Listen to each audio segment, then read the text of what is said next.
Daniel Noboa decreta un nuevo toque de queda en 9 provincias, incluida Quito. Daniel Noboa renueva su gabinete con cambios en salud y el sector eléctrico.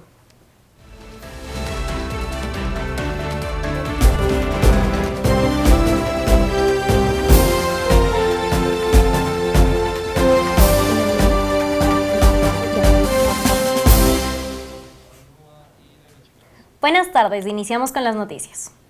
El presidente Daniel Noboa decretó un nuevo toque de queda la tarde del 20 de abril de 2026. La medida de restricción de movilidad iniciará el domingo 3 de mayo y terminará el lunes 18 de mayo en el horario comprendido entre las 23 y las 5 horas. La disposición se aplicará en las provincias de Pichincha, Guayas, Manabí, Santa Elena, Los Ríos, El Oro, Esmeralda, Santo Domingo de los Áchilas y Sucumbíos. El decreto abarca además los cantones de La Maná, Las Naves, Echendía y La Troncal. El mandatario informó que la decisión se fundamenta en la situación de seguridad, tras registrarse 2.086 muertes violentas durante el primer trimestre de 2026. El anuncio se realizó a través de las plataformas digitales oficiales del jefe de Estado. En otro tema, una falla técnica en los sistemas de comunicación del Metro de Quito provocó la suspensión total del servicio por más de 4 horas este lunes 20 de abril, generando una crisis de movilidad en la capital. Tras el restablecimiento de la operación, el alcalde Pavel Muñoz planteó la hipótesis de un posible sabotaje, lo que derivó en críticas de concejales y pedidos de comparecencia del gerente de la entidad ante el Consejo Metropolitano. A las 11:50 de la mañana de este lunes 20 de abril, el Metro de Quito reanudó parcialmente su operación desde la estación Morán Valverde hasta El Labrador, luego de más de 7 horas de suspensión total que provocaron una crisis de movilidad en la capital. La jornada comenzó con estaciones cerradas, incertidumbre y miles de usuarios buscando alternativas de transporte. La empresa informó que la paralización se debió a una incidencia técnica en los sistemas de comunicación del control central, lo que impedía garantizar la seguridad del servicio. La falta de aviso previo complicó la movilidad de quienes dependen del metro cada mañana. En parte sí, porque no avisaron que se iba a suspender. Fue como algo de última hora y muchas personas fueron afectadas. Normalmente se debe tomarlo a eso de las 7:10 máximo, para poder llegar acá a tiempo, y ahorita por el falta de metro llegué como a casi a las 10. Sin el metro, la ecovía y los corredores se saturaron duplicando los tiempos de traslado. Con el metro me demoro unos 40-50 minutos y con el ecovía sí me jalé casi unas 2 horas. Mientras los usuarios buscaban cómo movilizarse, el alcalde Pavel Muñoz señaló que no descarta un posible sabotaje y pidió investigar lo ocurrido, una afirmación que generó reacciones inmediatas. Así que le he dado la disposición, y ya lo hago públicamente. Señor gerente del Metro de Quito, ponga en este mismo momento la denuncia en Fiscalía. La polémica, expertos señalan que la hipótesis de sabotaje requiere ser demostrada antes de confirmarse. Mire, en realidad eso es muy difícil de determinarlo, porque al hablar de sabotaje estamos hablando de un delito que tiene una carga legal bastante fuerte. Yo creo que es importante poder determinar las razones reales, o si es que existió sabotaje, estas deben ser debidamente demostradas y tener claro quién fue el autor de ese sabotaje. Bueno, si es que estamos hablando de que no existe comunicación dentro de las diferentes estaciones, es un riesgo para los usuarios. Y claro, también dentro de los parámetros de calidad de servicio, así como hablábamos de la continuidad, también se tiene que hablar de la seguridad. Consecuentemente, si es que esto estaba atentando contra la seguridad del usuario, amerita el suspenderlo. Pero el punto no está ahí. El punto está si es que efectivamente esta falta de comunicación interna entre las estaciones, o la comunicación interna propia del metro, fue dada por un sabotaje o fue dada por una negligencia. El experto también explicó que la paralización de un sistema como el metro genera impactos graves en la movilidad de la ciudad. El metro se ha convertido, y para eso fue creado, en el eje estructural del sistema integrado de transporte público. Recientemente, el 1 de abril, anunció con bombos y platillos el pago electrónico integrado entre el metro y la empresa de pasajeros. Las declaraciones del alcalde también fueron cuestionadas por concejales del Distrito Metropolitano, quienes pidieron explicaciones inmediatas. Irresponsables. Tenemos un alcalde irresponsable que hace anuncios que generan preocupación sin aportar ni una sola prueba. El alcalde Muñoz lo que debería hacer es salir y pedir disculpas a los quiteños y quiteñas por haber sido incapaz de mantener el servicio del metro de Quito de manera permanente. Merino también solicitó medidas urgentes para enfrentar la crisis de movilidad en estos casos. Lo primero, deberíamos solicitar a la empresa de pasajeros tener un plan de contingencia y habilitar rutas directas a través de los buses municipales desde la Colón hacia Quitumbe y desde la Colón hasta el Labrador. Además, anunció que se pidió la comparecencia del gerente del Metro de Quito ante el Consejo Metropolitano. Lo hemos pedido el día de hoy, que mañana el gerente del Metro de Quito comparezca en el pleno del Consejo y que brinde información completa sobre lo que está sucediendo en el metro.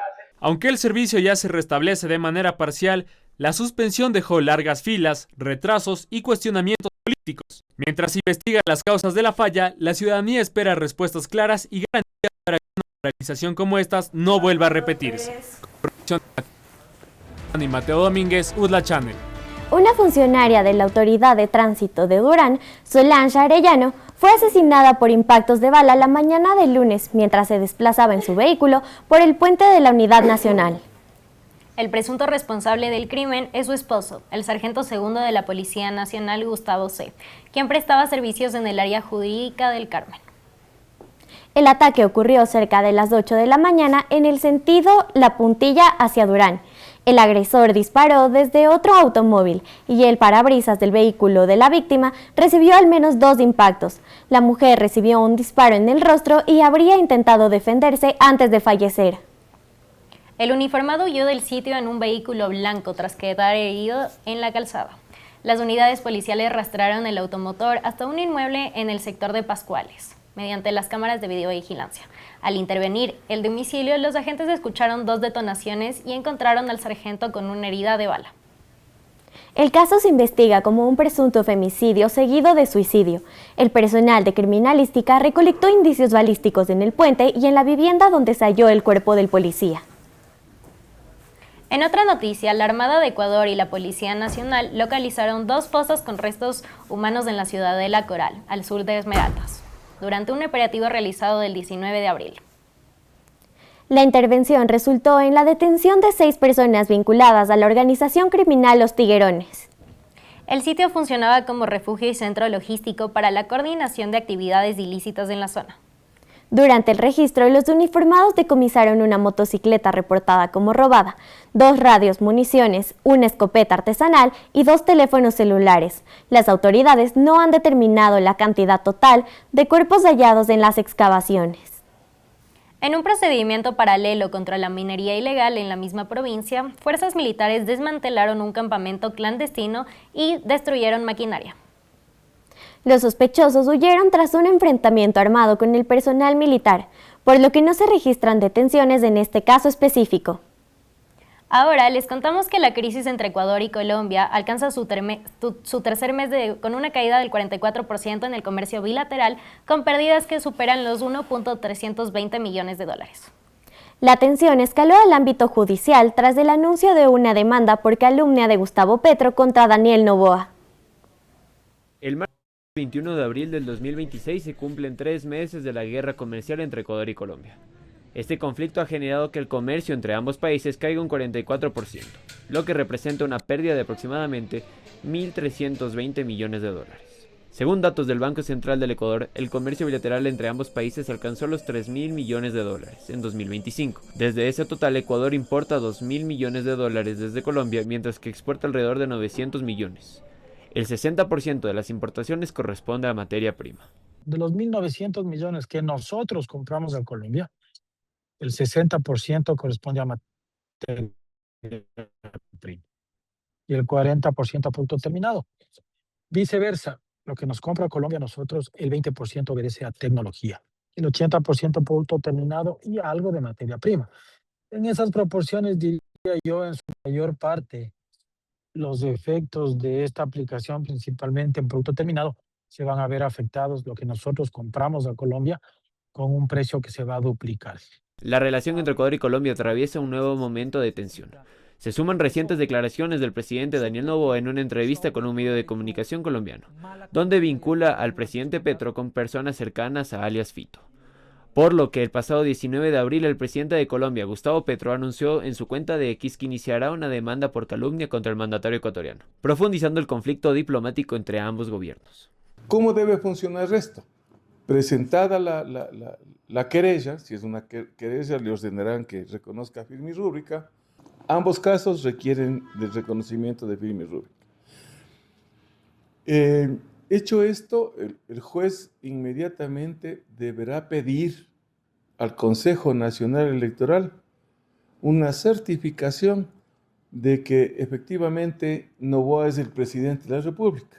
Asegurada la competencia, pues deberá pedir permiso para tal enjuiciamiento a la Asamblea Nacional. Sin ese permiso no se puede franquear un juicio.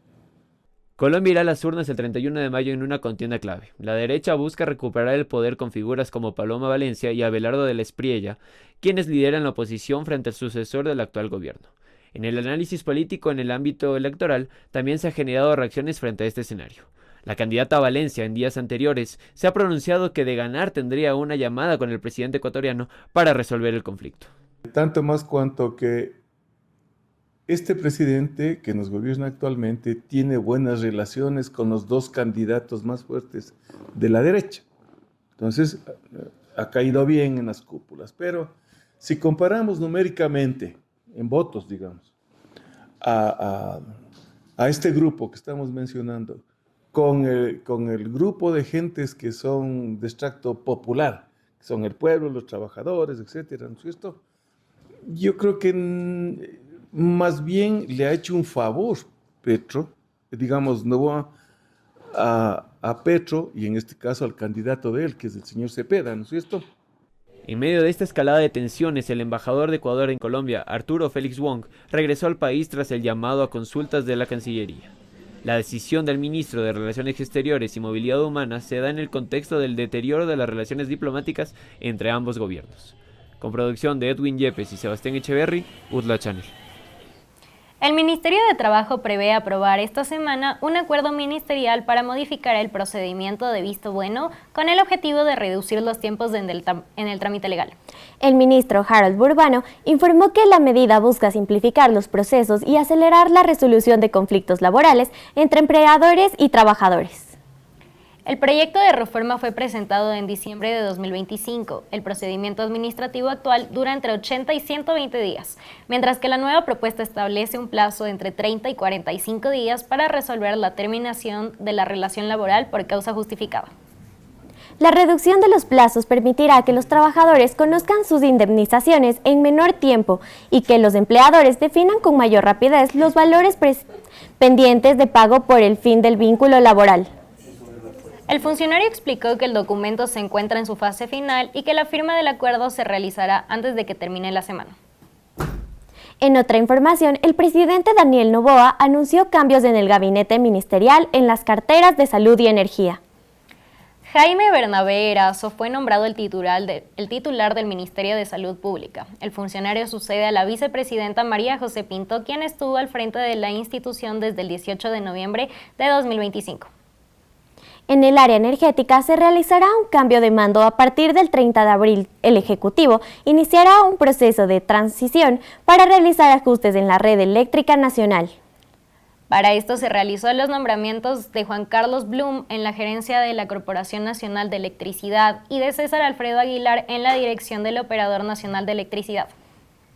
Las amenazas y extorsiones contra el personal docente en Ecuador registran un incremento alarmante durante el primer trimestre de 2026, superando las cifras del año anterior. Casos de amedrentamiento en el Cantón del Carmen, provincia de Manabí, exponen la vulnerabilidad del magisterio ante represalias por procesos académicos, una problemática que ya ha forzado la reubicación de miles de maestros a nivel nacional.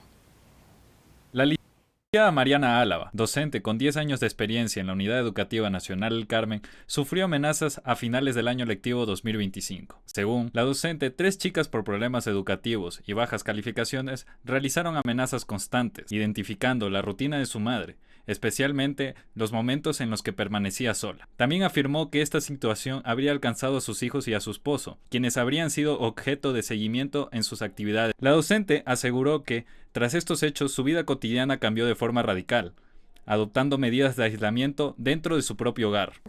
Yo, en ese periodo de vacaciones que tuve el año antepasado, yo no salía de mi casa, tenía las cortinas cerradas, las puertas enllavadas, no permitía que mis hijos se asomen a la ventana. Ya, cuando teníamos que salir con mi esposo, obligatoriamente, porque no podíamos ya quedarnos solamente ahí encerrados en la casa. O sea, yo siempre que escuchaba una moto, me imaginaba lo peor. Esto también le afectó emocionalmente. No dormía, pasaba solo llorando hasta ahora. Es una situación muy difícil hasta ahora, ¿sí? Yo tenía que...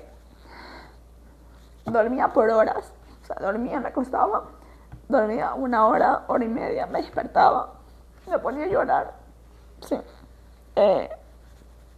Entonces, fue un tiempo bastante complicado. Según la docente, el caso fue comunicado al Distrito Educativo del Cantón El Carmen, pero la intervención habría sido limitada por la existencia de una denuncia en la Fiscalía. En el Distrito de Educación de aquí al Carmen se enteraron, ¿sí? Pero como estaba la denuncia puesta en Fiscalía, ellos dijeron que no podían hacer nada, ¿sí? Ni siquiera investigar ellos, porque eso ya estaba en un ente superior.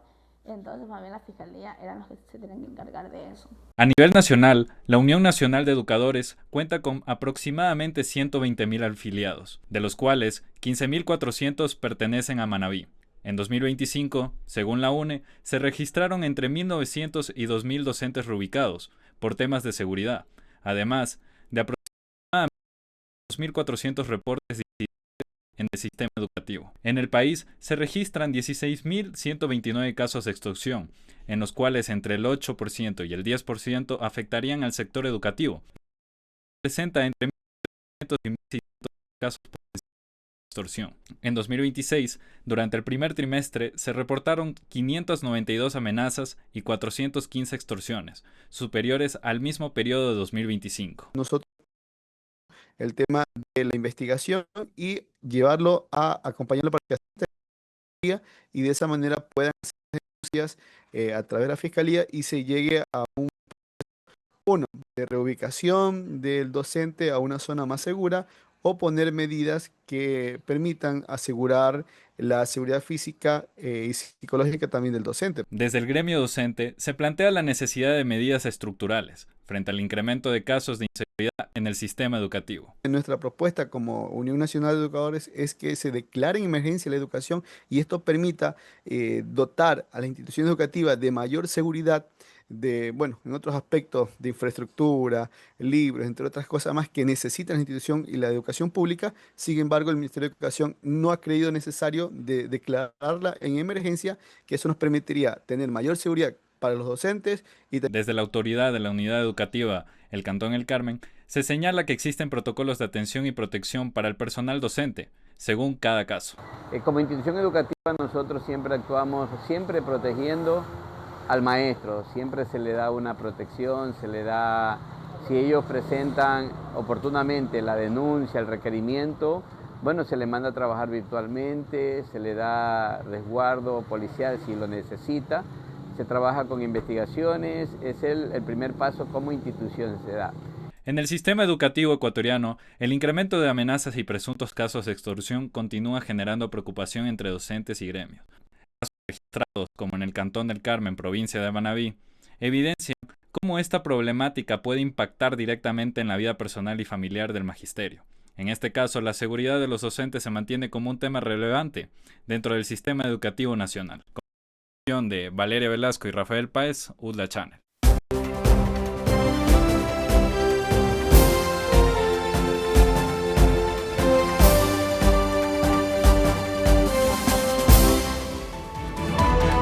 El presidente del Líbano, Joseph Aoun, dijo que las conversaciones de paz entre su país e Israel deben mantenerse separadas de cualquier negociación para resolver el conflicto internacional.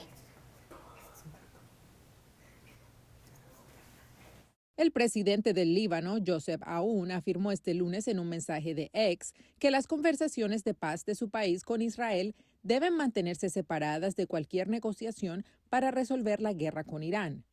El gobierno libanés dice estar comprometido a desarmar el grupo extremista Hezbollah, respaldado por Irán. Sin embargo, Irán ha vinculado ambos conflictos e insisten en que se detengan los ataques de Israel contra el grupo como condición para una tregua con Estados Unidos. Los embajadores de Israel y el Líbano se reunieron en Washington la semana pasada y anunciaron un alto el fuego de 10 días, cuyo vencimiento está previsto a final de esta semana. Una fuente con conocimiento del tema le dijo a CNN que una segunda ronda de conversaciones entre delegaciones de Estados Unidos e Irán está prevista para el miércoles en Islamabad, Pakistán. Durante su visita a Saurimo, en el noreste de Angola, el Papa León XIV criticó este lunes la explotación de muchas personas por parte del autoritarismo en todo el mundo. El pontífice afirmó que la esperanza de muchas personas se ve frustrada por la violencia, explotada por autoritarios y defraudada por los ricos. Durante su viaje a África, León ha pedido repetidamente la paz y ha criticado la opresión, aunque el presidente de Estados Unidos, Donald Trump, ha atacado al Papa León XIV, calificándolo de débil en política exterior. El líder de la Iglesia Católica ha insistido en que no quiere debatir con el mandatario. Y después de casi 3 semanas varada en las aguas poco profundas del Báltico alemán, Timi, la ballena jorobada, vuelve a nadar, pero no en la dirección correcta. Luchando contra corrientes cambiantes y niveles de agua en descenso, la ballena sigue dándose la vuelta, alejándose del mar abierto. El lunes, RTL de Alemania, afiliada de CNN, captó embarcaciones de rescate frente a la costa de la isla del Poel, intentando guiar al mamífero marino hacia un lugar seguro antes de que corra el riesgo de varar nuevamente. Con las noticias internacionales, soy Angie Castillo.